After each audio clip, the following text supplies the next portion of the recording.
The world had forgotten what hope sounded like. For weeks, no victories had been celebrated. No dragon had fallen. No kingdom had been reclaimed. Every road carried refugees instead of merchants. Every village built new graves before rebuilding its homes. Even the songs of old had vanished, replaced by silence and the distant roar of dragons that never seemed to leave the skies.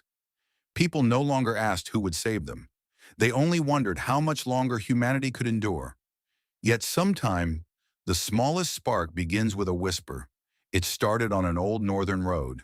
A weary traveler arrived at a roadside inn just before sunset, his cloak torn by wind and snow. His horse could barely stand. The innkeeper poured him a bowl of hot stew without asking for payment. "You've come from the north?" The traveler nodded. "The dragons? They're still there." Silence settled over the room. No one wanted to ask the next question. Finally, an old woman sitting near the fire spoke. "Did anyone survive?" The traveler stared into the flames. "I saw one." The room grew still. "A soldier?" "I don't know." "A knight?" He slowly shook his head. "I only know what I saw." He took a slow breath.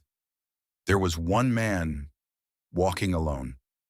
By morning, the story had already changed. The traveler never claimed the man had fought a dragon, but by the time the tale reached the next village, people said he had. In the next town, they swore he had slain one. By the end of the week, people whispered that he had stood alone against dragonfire and walked away untouched. No one knew where the truth ended. No one seemed to care. For the first time in many months, the stories carried something besides fear. Along the southern roads, merchants repeated the tale to anyone willing to listen. Pilgrims carried it from ruined monasteries to crowded marketplaces.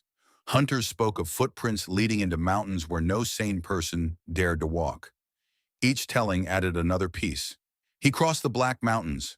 He entered the Valley of Ash. He walked beneath dragons without drawing his sword.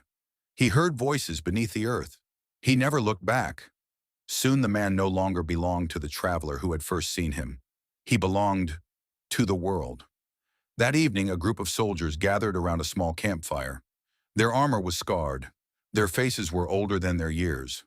One young recruit broke the silence. "Do you believe the stories?"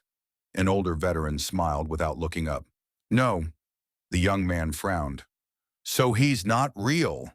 The veteran fed another branch into the fire. "I didn't say that." The flames danced between them. "I've lived long enough to know that stories grow." He looked toward the northern horizon. But every story begins somewhere. No one spoke after that. Each man quietly wondered whether the stranger truly existed, and each secretly hoped that he did. Far away in a village untouched by battle, a mother tucked her son beneath a worn blanket. Outside, snow drifted silently through the night. The boy clutched a small wooden dragon carved by his father before the war. "Tell me the story again." His mother smiled gently. "The one about the warrior?" He nodded. She began softly. "They say there is a man who walks where dragons fly. They say he fears nothing. They say the fire cannot claim him." The child listened with wide eyes. "When will he come?" She hesitated. "I don't know." "Will he save us?" She kissed his forehead. "I hope so." For the first time in many nights, the boy fell asleep, smiling. The whispers continued to spread, across rivers, across mountains, across kingdoms that had forgotten what hope felt like. No one knew his name. No one knew where he came from. Some believed he was blessed by the old gods. Others claimed he was only a soldier who had refused to die. A few dismissed every story as desperate fantasy. Yet even they found themselves listening whenever another traveler arrived. Because deep inside, everyone wanted the whispers to be true. Beyond the last road, beyond the last ruined village, a lone figure climbed a narrow mountain path beneath a sky filled with drifting ash. His cloak was worn. His boots carried the dust of countless miles. Across his back rested a weathered sword. He paused for only a moment, looking north toward the distant glow of dragonfire. He did not know that children dreamed of him. He did not know that soldiers spoke of him beside dying fires. He did not know that mothers whispered his story before their children slept. To him, He was simply another traveler, taking another step toward a destiny he had not yet accepted. And somewhere, in the shadow of dragons, hope learned to breathe again.